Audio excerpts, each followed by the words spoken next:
All right, festival goers are finally escaping the muddy mess at Burning Man, and they are now heading home. Crowds were told to shelter in place following a half-inch of rain that drenched the Black Rock Desert, where everybody goes to gather this time every year.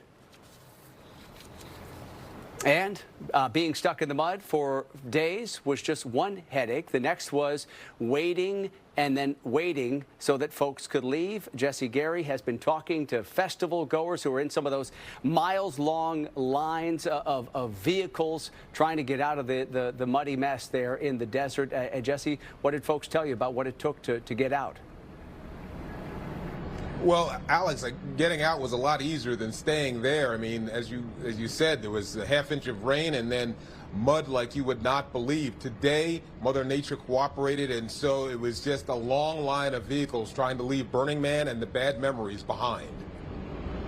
There are multiple moments where we're like, we're not getting out of here. And honestly, the most terrifying passenger ride I've ever been a part of.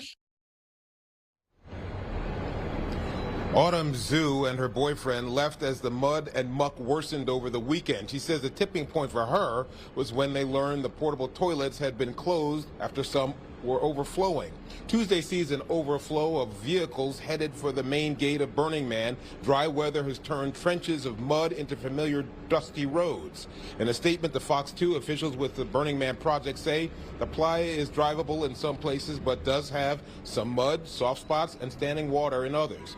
BMP is requesting people stay on the beaten path, follow all traffic laws, and please be patient with your fellow drivers, pedestrians, and emergency services. Some attendees say it's taking hours to reach the main gate before heading home for the Bay Area. On the road we're driving on, it's super dry and fine. There's just a little bit alongside us, but nobody's driving on that part. So the mud has kind of eased, hardened up a little bit?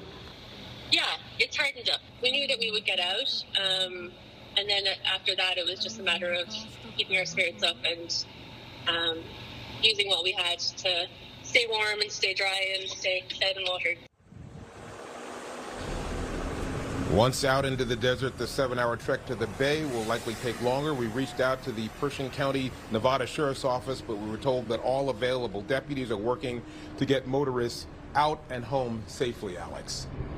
And so, Jesse, the attendees that you were able to speak with, what did they think in terms of how Burning Man organizers, how well prepared they were for a situation like they saw with all that rain? Well, Alex, the rain came, not literally out of nowhere, obviously it came from the sky, but they were saying that, some of them, saying that better attention might need to be paid to the forecast. They felt like the evacuation order should have been perhaps given sooner, or the shelter-in-place order maybe moved to an evacuation order of people who were in a position where they needed to get out to get medication, or those who had children should have been ferried out sooner before the mud got as deep as it did. So I guess, the question is, would they do it all again? Some are saying, I've had enough of Burning Man, and others are saying, yeah, we'd do it again, but they want to see some kind of safeguards in place where if there is, inclement weather, a lot of rain that is either forecast or there's a possibility that you could get that kind of heavy downpour, there needs to be a plan in place of who's going to leave first and when, as opposed to everybody is stuck in the muddle. Now we're trying to either shelter in place or try to get out, etc. Yeah, you have to imagine that organizers are going to rethink their emergency plans ahead of next year's event. Jesse Gary, live for us in San Jose. Jesse, thank you.